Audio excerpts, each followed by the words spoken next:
and maybe finding some reverence for what we don't fully understand. And beyond those... Welcome to The Deep Dive. We're the place where we really try to plunge into compelling ideas, insights, so you don't have to wade through everything yourself. That's the goal. And today, we're embarking on something, well, pretty unique. We're exploring the spiritual side of someone you might not immediately think of. Matthew McConaughey. Right, McConaughey. Yeah.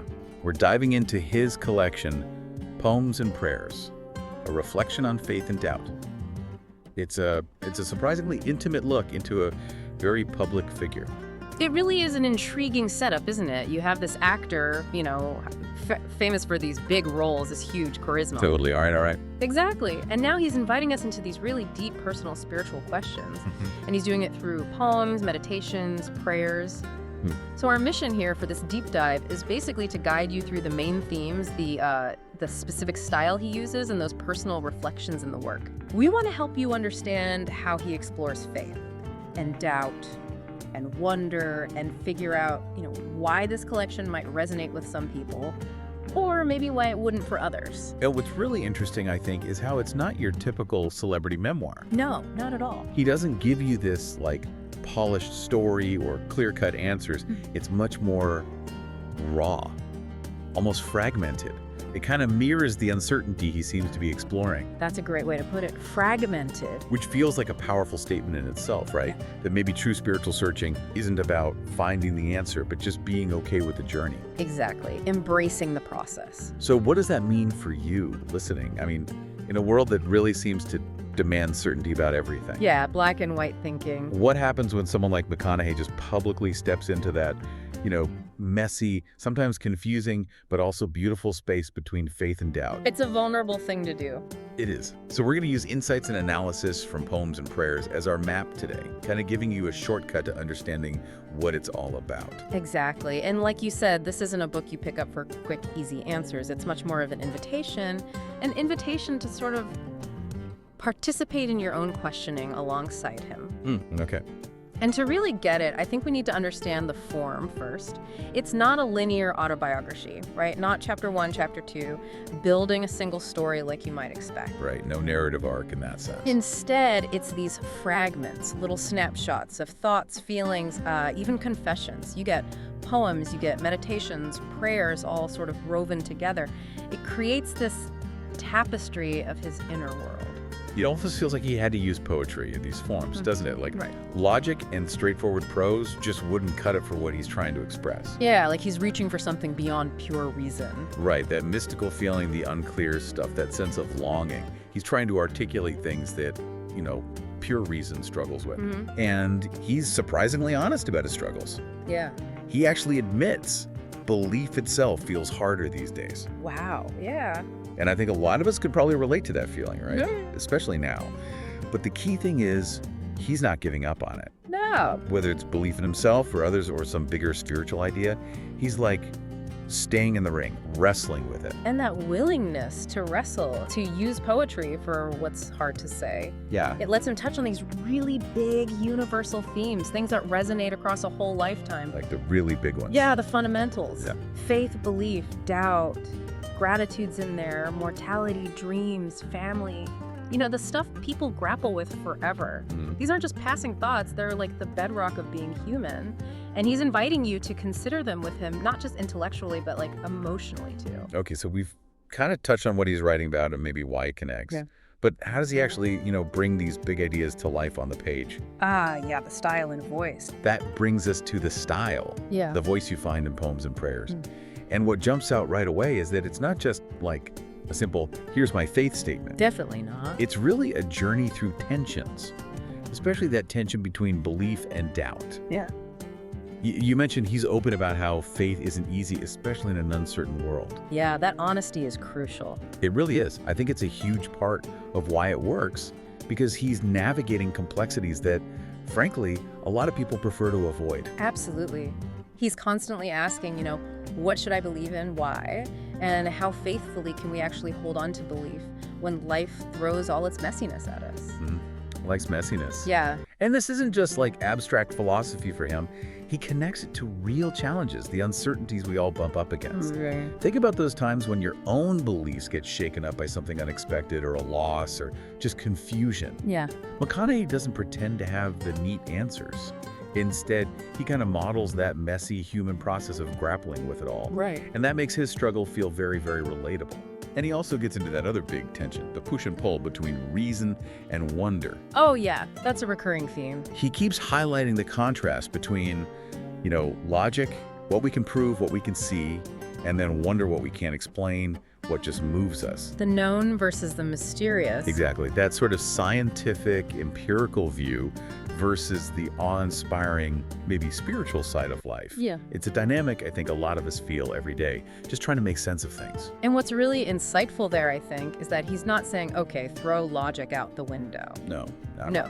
Instead, he emphasizes that leaning into the mysterious, the poetic, can be just as important as the hard evidence. He's encouraging a balance. Ah, okay. Both ends. Yeah, suggesting both are crucial for a full, kind of rich understanding of things. It's about admitting there's more to life than what we can just measure and categorize, and maybe finding some reverence for what we don't fully understand. And beyond those big philosophical ideas, there are these moments that feel very quiet, very personal. Sections about gratitude, humility, some really raw self-reflection. He puts family memories, failures, regrets out there. Not really to wallow in them, it seems, but more to find lessons and just acknowledge his own journey. Yeah, the vulnerability. It's a striking level of vulnerability, which makes those parts feel incredibly authentic, almost like he's just talking to you personally. And it's right there in that vulnerability that his sincerity really comes through, I think. Yeah. He's not just like listing struggles, he's sort of modeling how you find a quiet dignity in admitting imperfections, finding gratitude even for the hard stuff. That's a good way to put it, dignity and imperfection. It really shifts the work away from feeling like a polished performance into more of an open sharing of his inner life. Makes it super relatable, and it kind of prompts you to think about your own moments of gratitude or self-assessment. And mixed in with all that personal stuff, you definitely feel this deep sense of spiritual yearning. Yeah. Practice even. There's prayer, meditation, these clear attempts to align with something beyond the self. It's not just thinking about it. It feels like active engagement with his spiritual life. Yeah. A real desire to connect. And if we connect that back to the bigger picture, what's really interesting is how he approaches these practices. Look. He treats them less as fixed rituals and more as practices that can help restore belief when the world seems too heavy. Like tools almost. Exactly. Tools for navigation. This view makes spiritual practices feel really accessible, practical, not rigid dogma, but ways to navigate life's bumps. It's about finding personal meaning and usefulness in these old traditions, which makes them feel less like an obligation and more like, personal fuel, sustenance. So we've dug into the what and the why, the themes, the motivations. But how does he actually write? What's the style like in poems and prayers? Right, the craft itself. Because it really stands out. He plays with form a lot. Some poems rhyme, some are free verse. Others feel more like meditative prose. Yeah, it's not uniform at all. And he shifts tones too, right? He can be funny one moment and then deeply serious the next. It keeps you on your toes, reflects the complexity of his thoughts, I guess. Yes, that varied structure is absolutely key. And it mirrors the diverse themes perfectly. You really get a feel for the author's persona, the actor, the father, the man wrestling with faith, all in there doing honest work. And it comes through in this really distinct conversational voice. It feels like he's talking right to you, almost confiding in you. Yeah. Which is pretty powerful for this kind of personal material. That conversational tone feels so important because it helps you accept the imperfections, maybe. I think so, yeah. This isn't a collection that feels slick or, overly polished. Yeah. There are moments where the raw thought feels like it's right there on the page, and those rough edges aren't smoothed over. They feel like part of the point. Totally. They reinforce the sincerity. The realness of the journey. Precisely. The honesty comes partly from that willingness not to be perfect. It reflects the actual messy reality of engaging with faith and doubt rather than giving us some curated, flawless image. Yeah. It's actually quite brave sharing that unfiltered perspective. Yeah. And it definitely helps build a deeper connection with you as the reader. So after looking at all this, the themes, the style, the vulnerability, the big question becomes, who is this book actually for? Right, the audience. What works really well in poems and prayers, and maybe what are some things that might not click for everyone? Okay, let's break that down. On the strength side, I mean, his sincerity seems undeniable. The writing just feels open-hearted. It really does. And like you said, when he admits his doubts, it lands with real weight. It connects because it feels genuine. It feels like a shared human thing, this searching. It's true, and the blend of humor and gravity is another big plus. That's very McConaughey, right? Yeah, definitely his vibe. He can be funny even when talking about worry, uncertainty, or tragedy.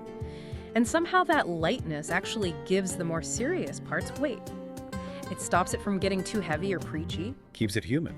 Yeah, maintains that human touch, that relatable perspective, even when he's grappling with really profound stuff. And I think for readers who just enjoy spiritual reflection, or maybe using poetry as a way to ponder life, this book definitely gives material to sit with. Food for thought. Exactly. It really doesn't demand you believe everything. It asks you to consider, to feel, to stay open. It's an invitation, not like a lecture. Right. And that openness makes it pretty accessible, I'd imagine, to a lot of different kinds of spiritual seekers, whatever their specific background. But that raises the flip side. Who might find it less compelling? What are the critiques? Good question. Well, some critics and some readers too feel the poetry itself is uneven. Ah, okay. Technically speaking. Yeah, like sometimes the rhyme might feel a bit forced, or the imagery may be simplistic, or the message can feel more obvious than subtle sometimes.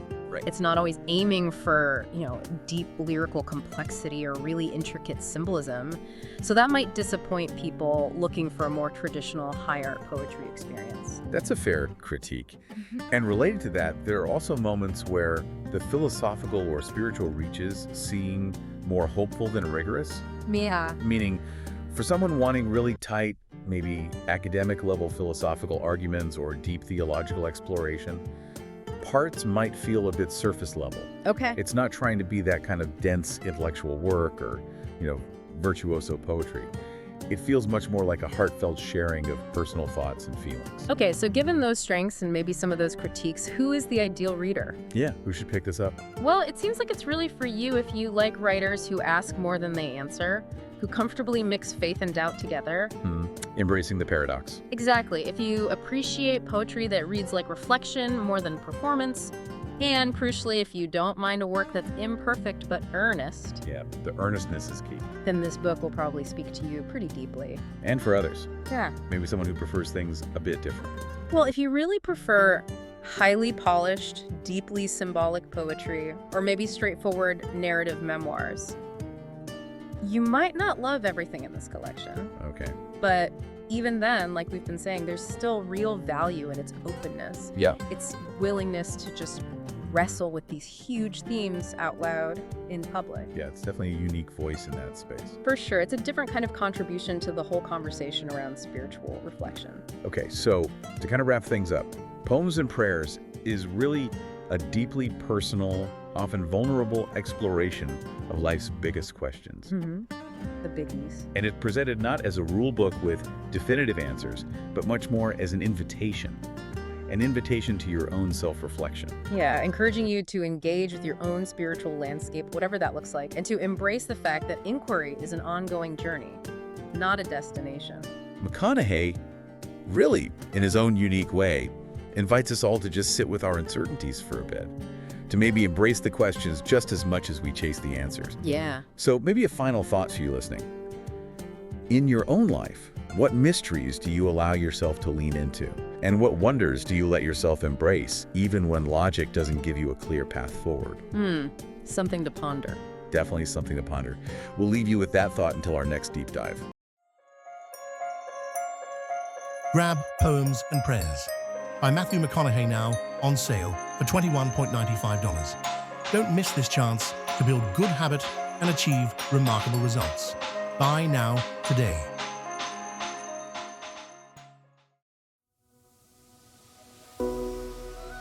Like and subscribe for more Bookhaven podcasts.